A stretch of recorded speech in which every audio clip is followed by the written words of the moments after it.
guys, and welcome to a new video. Adrian here. Today's actually quite a special one. I actually purchased the FX3.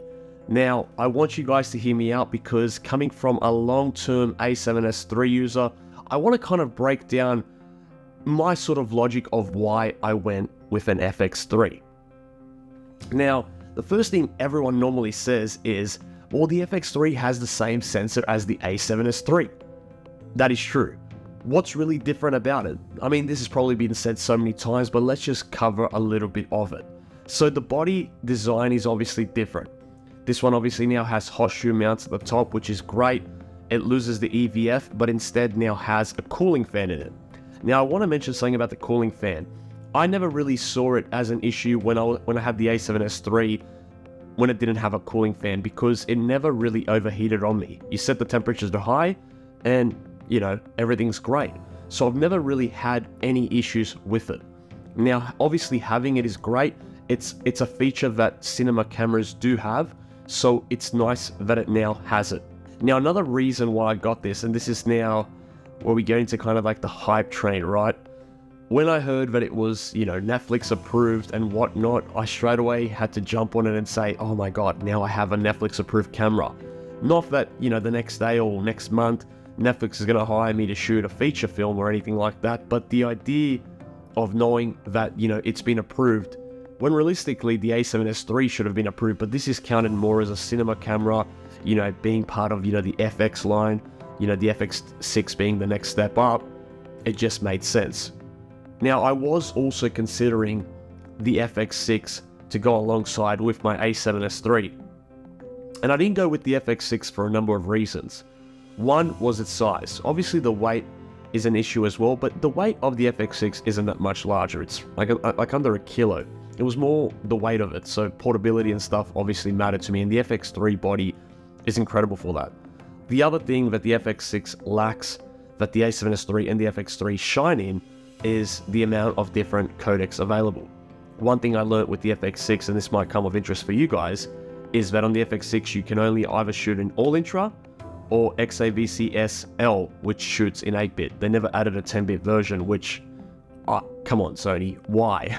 You know, I don't get it. But because of that, and the price obviously being a factor as well, that's one of the reasons I didn't go for it.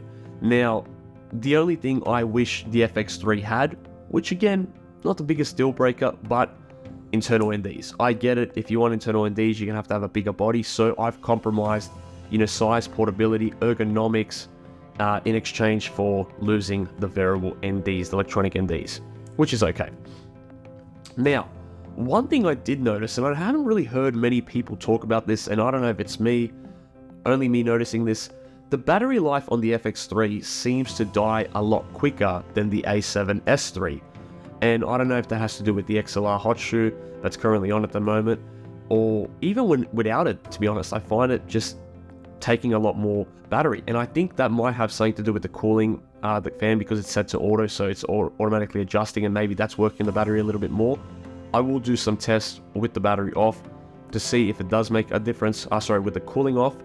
But yeah, that's one thing I've noticed on the camera. However, when it's set to auto, it will only turn on when it gets really hot or when it's needed. So that's something to factor in as well. Obviously, the low light capability, that was obviously a big one. But on the Sony A7S III and the FX3, they both have the same dual ISO sensors. The XLR handle is something that I didn't think I would like, that I've now kind of end up loving. And the reason I love it is now that I can mount professional audio gear right on top, it looks like a mini documentary cinema camera ready to go. The handle's comfortable. However, the handle is rather small. I don't have the most biggest hands, but even my hands kind of struggle with the handle. It's just a bit short-ended. So there's an extension plate on it now from Small Rig that you can get. Highly recommend it. It will make a world of difference. Makes it a little bit more sturdy as well, and obviously adds that little bit of extra protection. Now, I'm actually using the Rode NTG3 and just going straight for the XLR, and it's running beautifully, guys. It's honestly, it's a treat. Like having phantom power now, 48 volt, it's awesome. You don't want to go back. Sometimes for my other setups, when it's sort of more run and gun and a bit more simpler, I use this one, the Sony E10, I believe it is. Incredible mic, I absolutely love this. But for more high-end doco kind of styles, the Rode NT-G3 is my choice. Now, another reason I chose the FX3, again, this might be a silly reason, was because Sony has been giving the FX3 a lot of love in terms of firmware updates. It recently got the DCI 24p, it got focus breathing compensation, which honestly the A7S3 and the A1 should have had already, let's be honest. And Cine EI. There's no shutter angle still. I'm hoping that will come in a future update. Being a cinema camera, shutter angle is essential, and I really hope that they do bring it in a future firmware update. But for now, shutter speed will do. But yeah, firmware updates were a big one for me. I mean, don't get me wrong, the A7S3 I think is a super capable camera. I took so many stills on my A7S3, I absolutely loved it. The EVF was great, especially on a sunny day. It's one thing I miss that I don't have on the FX3. Sometimes I'll be like putting it to my eye, but it's like, oh, there's no EVF anymore. But that's alright, you learn to live with it as you go on. That's one of the reasons I kept my Sony a7 IV. I absolutely love this camera. I was originally debating whether I should sell the A7S III or the a7 IV. And a buddy of mine was speaking to me, a good friend, and he said, sell the A7S III, you're getting an FX3 anyway, and then use the Sony a7 IV as your hybrid photo camera. And this camera as a photo camera is absolutely incredible. It doesn't have the same high ISO as the FX3 and the A7S III, but that's because it's a 33 megapixel camera and it's not intended for low light video. But otherwise, absolutely love it as well paired with the FX3. My overall experience with the FX3 so far has been really good, to be honest. Like having those tally lights, one at the front, seeing it at the back as well, obviously makes me feel more at ease when I'm filming now. On the A7S III, sometimes it's easy to forget, even though you've got the red square when you got the emphasized red line, but you can't forget it. So sometimes, especially when you're recording like this, like talking head pieces, you don't know. While I can see the little tally light above the alpha symbol, it's such a handy tool to have, and I absolutely love that about this camera. My final thoughts, honestly guys, I think it's an incredible camera, but if you guys are on a budget and considering whether you should upgrade from the A7S III to the FX3 or thinking which one you should get, honestly, I'd say if you had to pick one of the two, probably get an A7S III, only because the FX3 is a lot more pricier. For me, where I am in Australia, it's about $1,500 more, but that $1,500 does include the top handle, but pretty much you're getting the same features that you would get on the A7S III. Obviously not the cooling fan, but you know, and without the firmware updates, but everything else is pretty much identical. And it really depends, are you more of a photographer? Are you a bit of both? Do you like EVF? Do you prefer the cooling fan? These are questions you're gonna have to ask, and is it worth that extra $1,500 drop? Because that $1,500 is quite a bit. You can buy like a pretty nice lens with that price. But with that being said, am I happy with the FX3 and getting rid of my A7S III? So far, yes, it's been a very pleasant transition. I'm still learning the system. I don't really understand Cine EI all that well yet. There is a few things where I'm still confused with the menu because there are added extra things. But besides that, all in all, I really do like this camera. I like the way that it's designed. I like the way that it feels, the way it looks. Even the grip feels solid. It feels like a little bit more room and a little bit more chunky than the A7S III. Maybe that's just the thing that I'm noticing now because I'm still new to it.